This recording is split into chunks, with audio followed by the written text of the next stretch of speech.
بسم اللہ الرحمن الرحیم کو دعوت دیتا ہوں کہ وہ یہاں تشریف لائیں، اپنا عنوان بیان کریں۔ عبد الوکیل، کلاس ثانیہ۔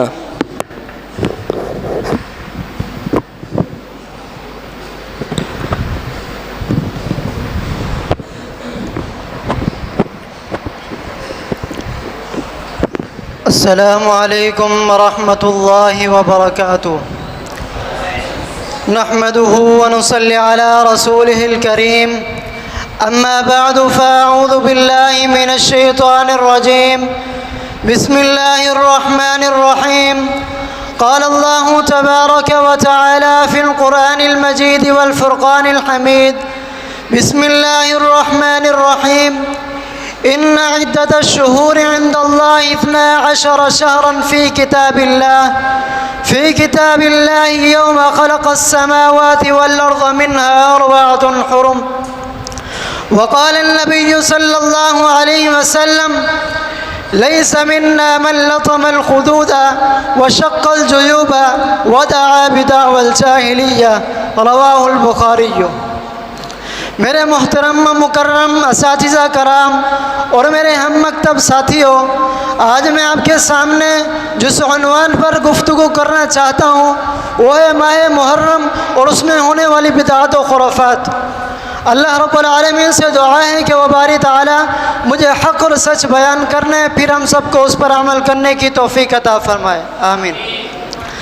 سامعین محترم، ماہ محرم عظیم الشان اور حرمت والا مہینہ ہے، قمری سال کا پہلا اور حرمت والے مہینوں میں سے ایک ہے، جیسا کہ رب العالمین کا قرآن فرماتا ہے: ان عدت الشہور عند اللہ 12 شہرا فی کتاب اللہ یوم خلق السماوات والارض منها 4 حرم۔ بے شک مہینوں کی گنتی کتاب اللہ میں 12 ہیں، ان میں سے 4 جو ہیں یہ حرمت والے ہیں۔ یہی مضبوط دین ہے، لہٰذا تم اس میں ظلم نہ کرو۔ اس ظلم سے کیا مراد ہے؟ دوسرے مقام پر فرمایا: یسألونک عن الشہر الحرام قتال فیہ قل قتال فیہ کبیر۔ یا نبی صلی اللہ علیہ وسلم، یہ آپ سے حرمت والے مہینے میں لڑائی کے متعلق سوال کرتے ہیں کہ اے نبی آپ ان سے کہہ دیجئے کہ اس میں لڑائی کرنا بہت بڑا گناہ ہے، لیکن افسوس کہ آج امت مسلمہ سوگ میں نظر آتی ہے۔